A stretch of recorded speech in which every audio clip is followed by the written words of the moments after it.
নমস্কার বন্ধুরা, আবারও চলে আসলাম আপনাদের পাশে। তো আজকে রান্না করব রুই মাছ। তো আপনারা দেখেন আমি রান্নাটা কিভাবে করি। আমি রান্না করবো আজকে ফুলকপি আলু দিয়ে।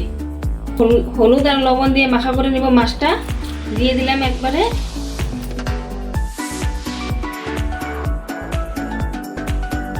এখানে নিয়েছি ধনিয়া, গোটা ধনিয়া নিয়েছি, গোটা জিরে, এলাচি, লং, দারচিনি আর তেজপাতা।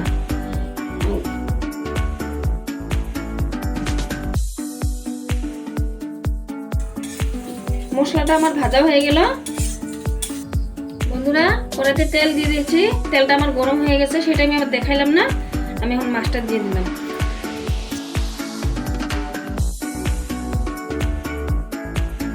বন্ধুরা, সব মাছ এইভাবে আমি ভাজা করে নিলাম। আমি এখন ফুলকপি আর আলুটা অল্প সিদ্ধ করে নেব।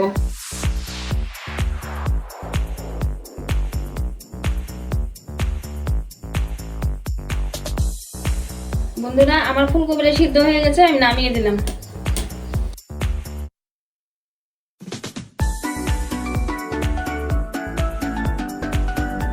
বন্ধুরা, আমি মাছ ভাজা তেলের মধ্যে আবার ফুলকপি আলুটা ভাজা করে নিব।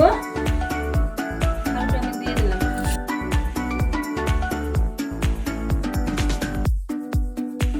আলুগুলো ভাজা হয়ে গেছে, আমি এখন তুলে দিব। দিয়ে দিলাম ফুলকপি।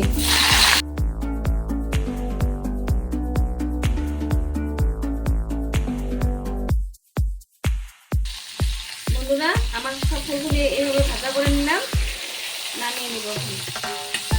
আমার তেলটা আমার গরম হয়ে গেল, আমি দিয়ে দেব গোটা জিরে। সম্বারের জন্য, ফোড়নের জন্য গোটা জিরে দিয়ে দিলাম। এখন দিয়ে দেব গোটা পেঁয়াজ।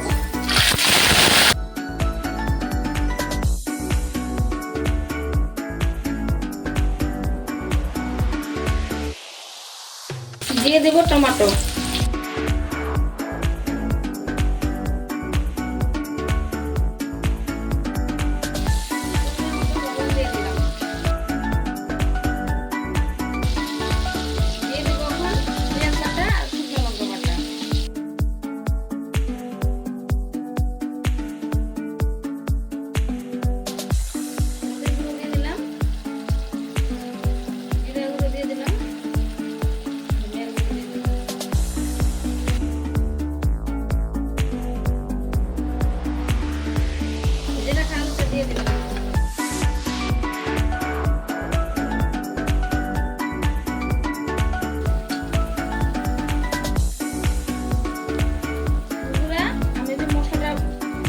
রেখেছিলাম সেই মশলাটা আমি বাটা করে নিয়েছি, সেটা আমি দিয়ে দিলাম।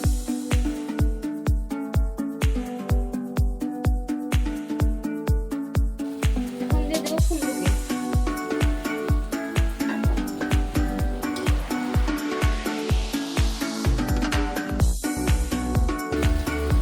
ফুলকপিটা আমার কষানো হয়ে গেছে, আমি এখন জল দিয়ে দেবো।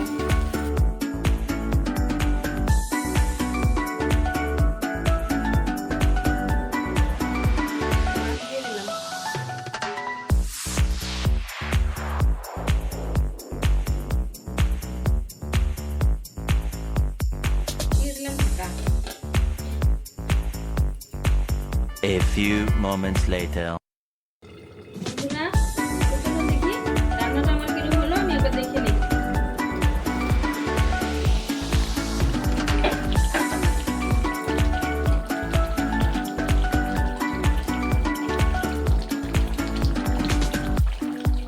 খুব সুন্দর রং হয়েছে। এইভাবে রান্না করে খাবেন তো খুব স্বাদ লাগে। আলু, ফুলকপি, গোটা পেঁয়াজ দিয়ে, ছোট ছোট পেঁয়াজ, এইভাবে রান্না করবেন, খুব ভালো হয় খেতে। আমার রান্নাটা হয়ে গেল।